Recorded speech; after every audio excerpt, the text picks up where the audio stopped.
Welcome to No Fun Channel. I'm Felix. I got a chance to watch Five Nights at Freddy's, and I'm going to start off by saying I know I am not the target audience. The main reason I saw this was because of my kids. They wanted to see it, so we went and saw it.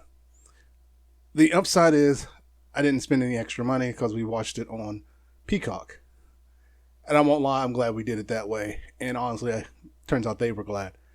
Because even though I know there's a lot of people that liked it, we thought the pacing was kind of slow. So we were sitting there waiting for stuff to happen, and it seemed like it took forever for anything to happen.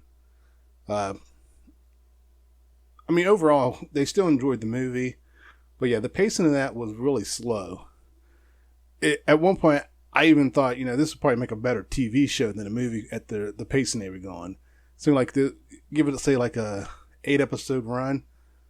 And that way, that pacing would make more sense.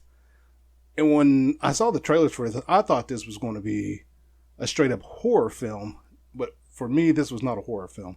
This was a film that was trying to be suspenseful, trying to do something other than horror. And for me, it just fell short. And again, like I said, I know I'm not the target audience, but just as an average person watching a show, definitely wasn't for me. Now, like I said, the kids, they still enjoyed it. It was still interesting. And I won't lie, I was waiting for the villain to say something along the lines of, could have got away with it if it wasn't for you teenagers or something like that.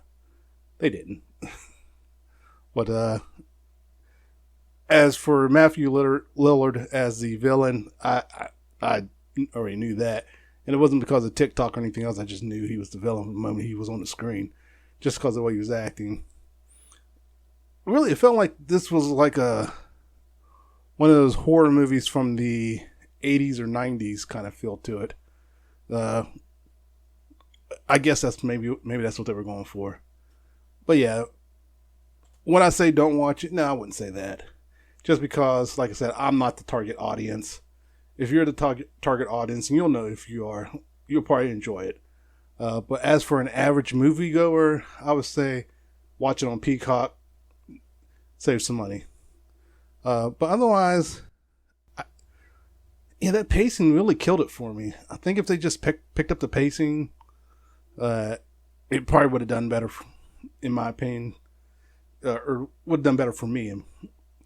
But, Five Nights at Freddy. It was interesting. But is it something I would sit down and watch again? Honestly, no. But yeah, Five Nights at Freddy on Peacock. That's my take. You guys have a nice day.